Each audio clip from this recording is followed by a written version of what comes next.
Hello, everyone, and welcome to another episode of Show Up with Camron Gran. I am your host, Camron Gran, and as a reminder, I'm not a therapist. I'm just somebody going on his own mental health journey, trying to give you guys little tips and tricks that have helped me on my own. You guys can try them, you can leave them. It's really up to you because at the end of the day, only you know what works in your brain. Because like you can try anything that somebody gives you, but you'll figure out what works for you through trial and error. At least that's what helped me when I stopped being like, oh, it's working for everybody else, but it's not working for me. That's when I was like, oh, well, this skill might not be for me because it's not something that my brain requires to function, if that makes sense. I decided, it's not as obvious as I had hoped it would be, that I would spend today just diving into a little bit of Wicked theory, mostly because we're getting into Thanksgiving weekend, and it's going to be short because it's the holiday, but I wanted to dive into that just because who wouldn't want to talk about Wicked? I will say, as somebody who worked the show on Broadway and saw both acts together, I was concerned going into seeing it because I was aware of the fact that it was going to be two parts. I will say I think they should put that on the poster because as somebody who isn't aware of what it is, I would be irritated if after 5 minutes of watching something and it shows a title that said part one, just because I don't like when we're not forewarned about that. But that's the only thing that I thought was a downside, because other than that, I loved the story. I think it did the Broadway show so much justice, because I have kind of a like it, don't like it relationship with Wicked, because I did not like the touring company version that I saw in Washington State when I was growing up. But when I did eventually move out to New York City and I watched the professional New York ensemble do it, I was like, oh, well, this actually works really well, and actually it is a really cool plot. But even so, I think what they did with the movie is they just allowed moments to breathe a little bit more, and so some things that might have been glossed over or were just because I don't think the play is as long as the movies are going to be, because I think the play is 3 hours max, and the movies are going to be almost 6 back to back. But it's just there are just some things in it that I was like, oh, I never got this fact.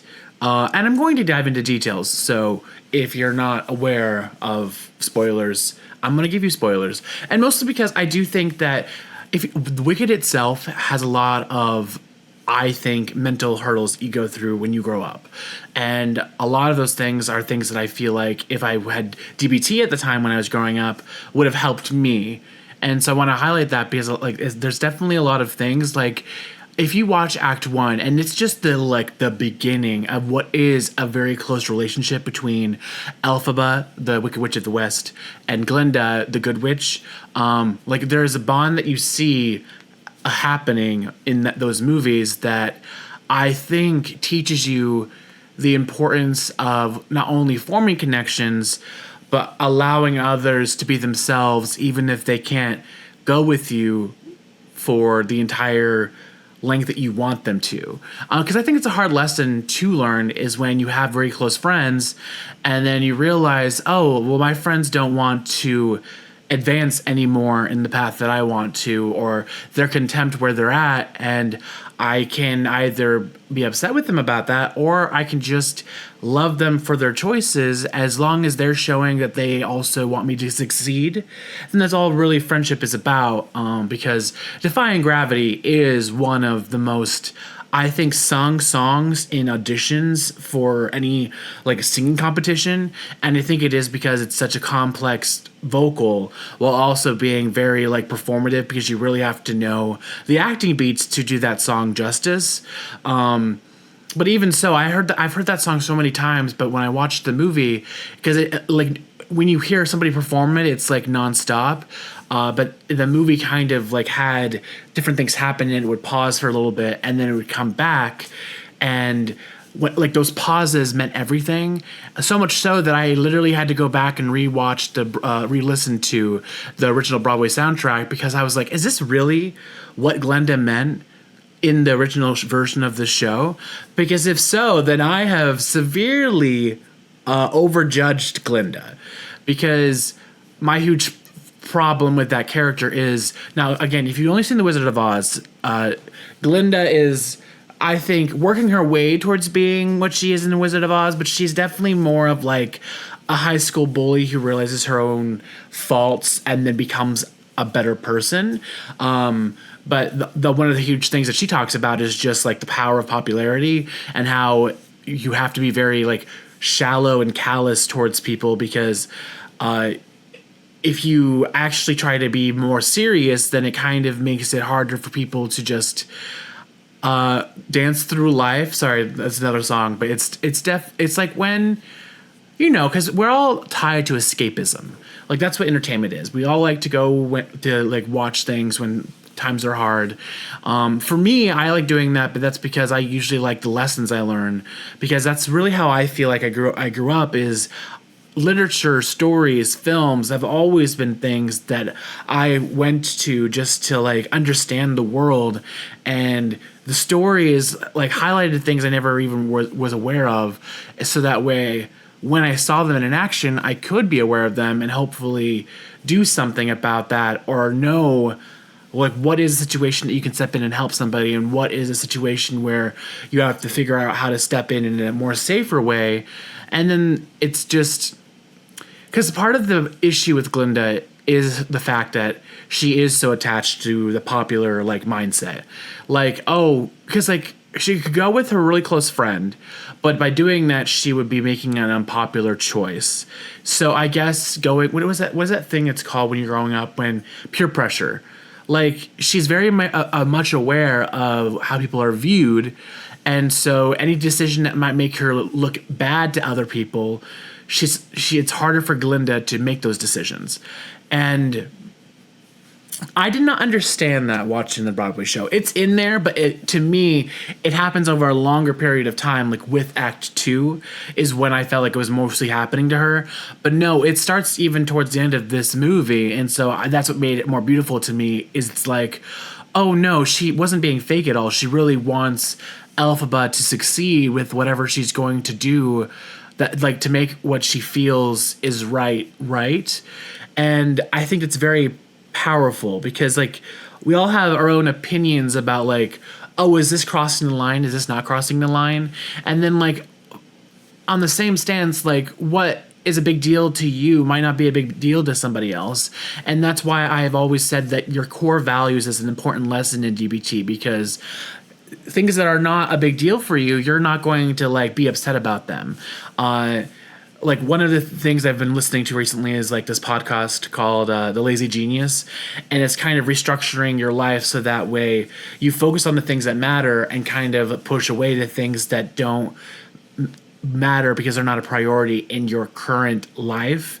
It's like it's kind of along the lines of like picking your battles, but it's also along the lines of, oh, well, this is something that matters to other people, but I really do not care about it. So if people judge me for this thing, then their judgment doesn't matter to me, because it's not something that I value being judged about, if that makes sense. Which is why I don't really have a huge problem with strangers like saying things about me, because A, they don't know me, and B, the things that they're pointing out are things that are surface level that aren't going to hurt me, because A, when you look like me, things gets thrown at you every day of your life, and it's kind of like, okay, you're not gonna like poke the bear and get a reaction, because at this point I'm calloused over. That sounds so heartless when I just said it out loud, but it's kind of the truth. It's kind of like, oh, you were trying to hurt me, but I'm beyond those petty ways of hurting me anymore. And it's actually what I realized turned the funnel of love into being like, oh, if I love somebody, they can get to me. And I'm trying to work through that, because I've realized that I love people very easily. And then that's an issue, because if somebody gets past the like, oh, we're strangers, I don't care, into the, like, oh, I might care for you a lot and love you as a person, then I'm like, oh, now if they decide to leave, it's going to be a bigger deal because I let them enter my space. And that's kind of a thing I'm working through, because I don't want to turn off again, because I've talked about this before in the podcast, where like I used to live a way of life where I was a robot going through space, not really occupying, just existing really. And I am always cautious when I feel myself returning to that state, because I don't think it was beneficial for me at all. It was just me allowing other people to get away with things that they shouldn't. But if I'm gonna, like, because here's the thing that I believe in, it's the everything you put out there will come back to you in a way. It's like if I push out my anger and my hatred to another person, then they might not immediately come hit me back with it. They might respond and I might have a real life immediate consequence, or it's just like, oh, somehow that negative energy is going to fester somewhere else and hit me again in a different place. And that's kind of, if you watch Wicked, something that happens with Elphaba a lot is she kind of pushes down a lot of her emotions, and then when she starts having her powers rear up and in defense of people that she cares about, the people that she loves, that she doesn't have control over what they do, but it flares up because of the injustice that's happening, or the bullying, or just these heightened emotional states where she wants somebody to protect or stop these bad things happening, and nobody is, so her power's kind of flaring up and doing it for her before she's even aware enough to know how to control them. And that's something that I've always enjoyed with magic books and stories. Is I like magic when it comes to being a tie to your emotions. It's why I love the show Charmed so much, is because yes, it's about magic and witchcraft and stuff like that, but it's more about the bonds of sisterhood and the bonds of family, and then societal expectations, and how when those things are pestering you, it can make the way that you go through life different. Instead of being open to try to help people in the future, you kind of close yourself off because all you're being met with is negative forces, and so you're kind of I can't do any more negativity, and if I try to be kind, that opens that window for somebody to be negative to me again. And that's something that I struggle with, because I do believe that you should always be kind to people, but there's a difference between being kind to people who deserve to be kind. Respect is something that I've come to value more. It's everyone deserves to have kindness giveness to them. I'm saying it weirdly because if you watch Wicked, there's a lot of weird language, and that's the only excuse I can think of why I just said that kindness givenness to them is a very weird way of putting that. But it's just one of those things where you're oh, if you respect me, I will give you respect back and then show you kindness. But if you treat me like garbage, I'm not going to try to go out of my way to make you feel welcome. And I don't think I should, and that's because I learned more about self-worth and how self-worth is a value of mine. I don't want to allow other people to take advantage of me because I am a pushover, which I used to be a pushover, and I used to allow myself to go through days of being miserable just so I wouldn't, hurt other people. A big example of this is always vacations, or where you go on trips with people. Nobody wants to ruin a vacation. Most of the times they're for a week. It's for a short amount of time. And so we fester and hold in a lot of our negative emotions because we don't want to put that on other people. Because if we did, it might ruin these days that these limited amount of time that we have with each other.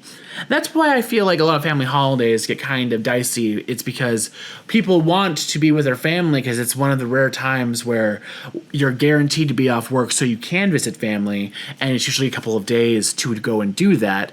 And then you're spending that time being well, you never see this person, so you might as well just go with it. We'll just ignore all the bad things that they say towards us. And I think that's a bad one. I am personally trying to stop that because everyone deserves to be happy when they are gathered together.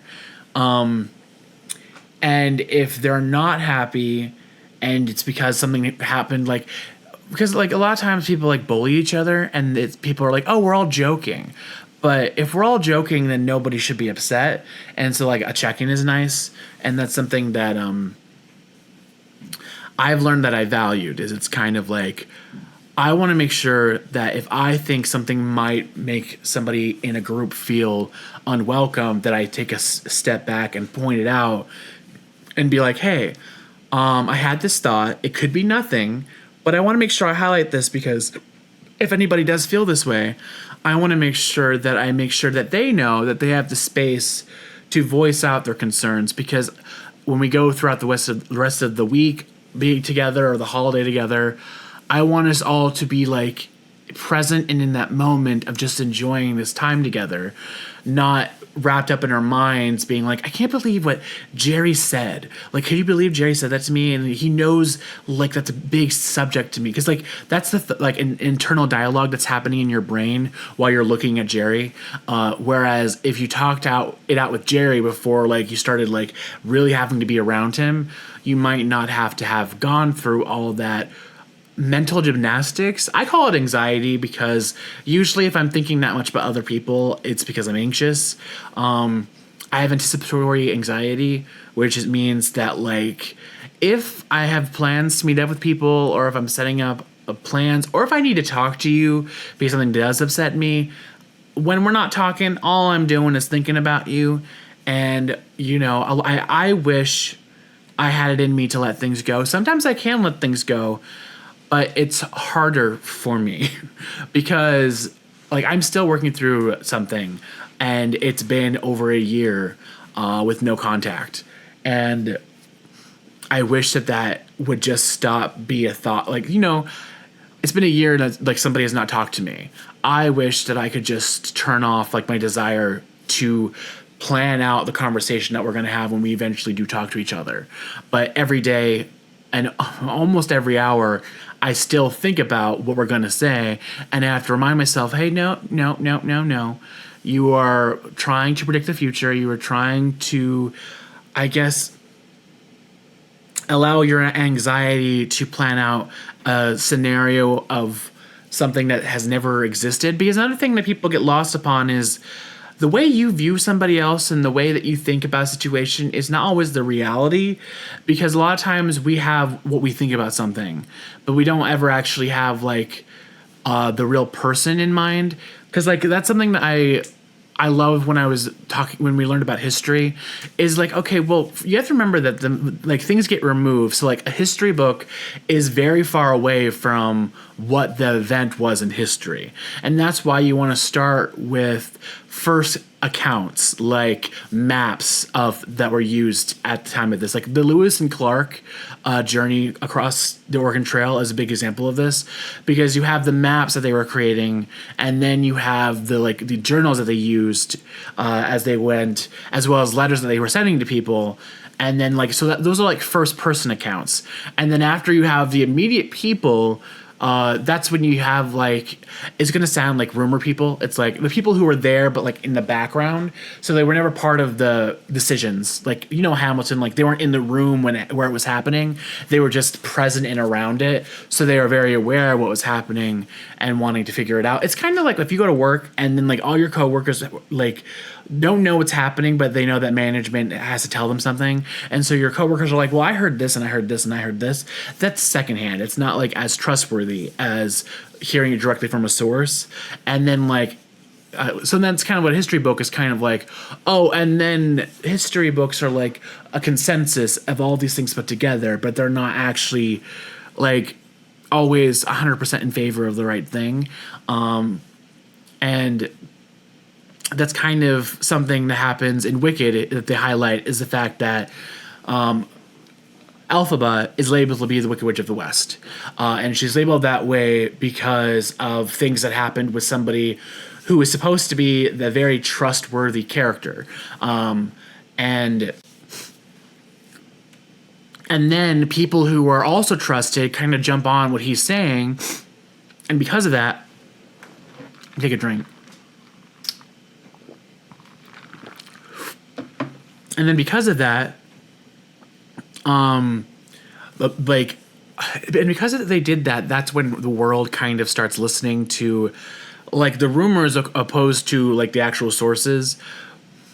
Because the opening number of Wicked is basically what the perception has been about Elphaba, and how everyone just believes this perception rather than trying to get down to the truth of it. And like that's why a major question of the musical Wicked is, are people born wicked, or do they have wickedness thrust upon them?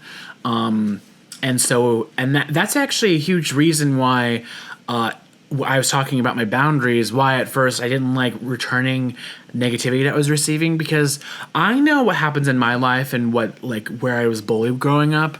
But because I was bullied from so many different places, I was aware that other people could also be bullied. And so when I was getting negative energy from somebody, I was like, okay, well, this person isn't telling me what's going on in their life, so maybe they need this outlet because they have no other outlet. And the only time I ever stopped that was when it became physical. Otherwise, I'm like, well, I've been like I said earlier, I have had so many insults thrown my way that I was like, well, I can take it, which I realize isn't a good way of going through life. It's like, oh, well, if you can't take that, I guess I can handle your bullying because I'm used to it. And that's something that I'm working through also. It's like, oh, just because somebody has something bad going on doesn't mean that you have to be their punching bag. Because I was doing that for a while for a lot of people where I'm like, oh, they need to get this out, I'll let them do this. But then I realized, hey, this person needs to get this out, but they're not taking the time to realize what the source is of their problem. Like, they're being like, you're part of the issue, Cameron, when really they're just angry at people that I'm related to, and then assuming if my two relatives are this way, then I, Cameron, must also be this way, because that's how that works. You know, it's like, oh, no, that's not how it works. You have to really, like, dive in and try to get to know somebody, which is why, as the movie Wicked goes on, when Glinda and Elphaba finally start trying to listen to each other, rather than just trying to, like, stay in their own perceptions of the world, that's when they really start to, like, meld into something that could be really powerful, because there is power in community. And one of the musical themes that happens a lot throughout the musical is unlimited. Together we are unlimited. We could be the greatest pair there ever was, Glinda. Like, that's in the Defying Gravity, but like that musical theme is repeated throughout the musical, because every time it comes up, it's like Elphaba realizing not only is it a potential opportunity for her to, like, dive into her own power, but also to stop and welcome others into like what could be a better way forward. And there's a lot of sadness when it comes to realizing you're going to, like, you're strong in your foundation and somebody else doesn't want to go on with you. But when you are that strong in who you are, you're like, I love this person so much, and I know that they love me, but they don't how do I say this? They don't agree with, like, what I think is right, and that's why they're not jumping onto this bandwagon, but I don't see any other way forward. And that ties into the Dear Man skill that I talked about last year in season 2, which was the Dear Man skill is kind of like when you sit down with somebody that you're having problems with, and then you point out what they did that upset you. And in Defying Gravity, this is kind of like happening because Elphaba is finally over the Wizard of Oz and is like, he's doing wrong, and I have to make sure that animals and the original people that lived here are taken care of. And Glinda is kind of along the lines of, like, no, he is the good. Remember, he's the Wizard of Oz. And you could still be with the wizard if you, like, apologized. And so they're basically fighting for two things that they both really want. And Elphaba's finally like, no, if I can't be who I am and, like, look out for the people that I need to, then I can't want to be with the wizard anymore. And that's kind of like a result of the Dear Man skill, kind of, as they were both laying out, like, the things they cared for and realizing, hey, this doesn't erase the love that we have with each other, but what you're looking for out of life, I don't think is the right choice. And if I continued along what you're doing, I think it would be a negative. Now, there is a little bit of ambition and, like, I think fear going on with what Glinda's reasoning, because she is very popular and she likes to make choices that are well received, and that's more of why I feel like she says no, opposed to actually disagreeing with what's going on at the end of the Act 1.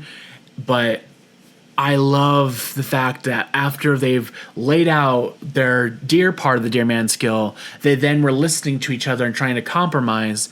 And Unlimited happens again because she says, Glinda, together we are unlimited. Like, we could be the greatest pair that Oz has ever seen.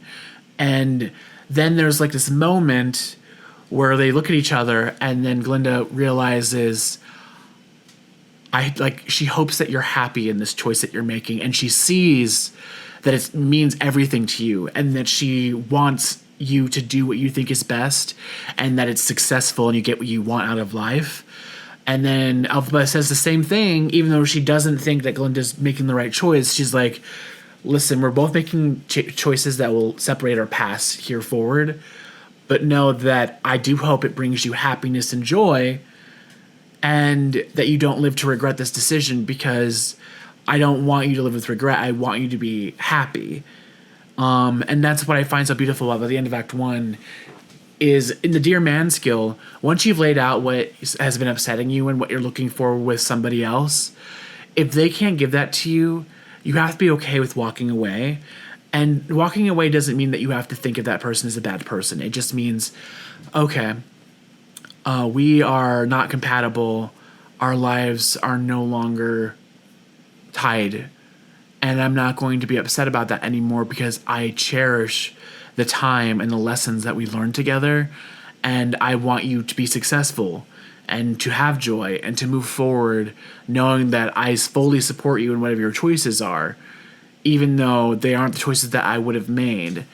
And that's what I find beautiful, is like, that to me is humanity and love. It's seeing that there are different ways of occupying the world, and neither of them are bad. They're just different, but they can both be successful and allow people to thrive.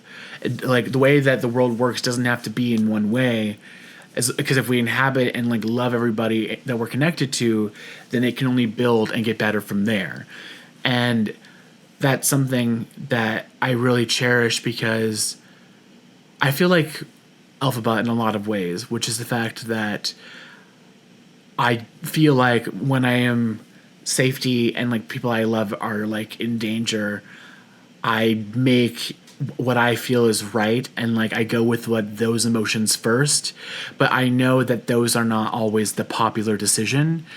And I would love to have more friends. I would love to have a bigger social group, but if to have more people in your life means like sacrificing any part of myself, then I don't want that, because I want to make sure that I'm always looking out for what I believe in the most, but also looking out for people that might not be able to look out for themselves, because that is a huge thing for me, and that's a huge thing for Alphaba, which is just that she, like, these people, because they're animals, but they're like society members who talked and inhabit Oz, and she's like, I can't stand by where they're like being locked up and thrown away when they are the reason why we had a university, why Oz exists now, and we're trying to erase them when they're the reason why Oz is a beautiful place, and you can't erase that kind of thing.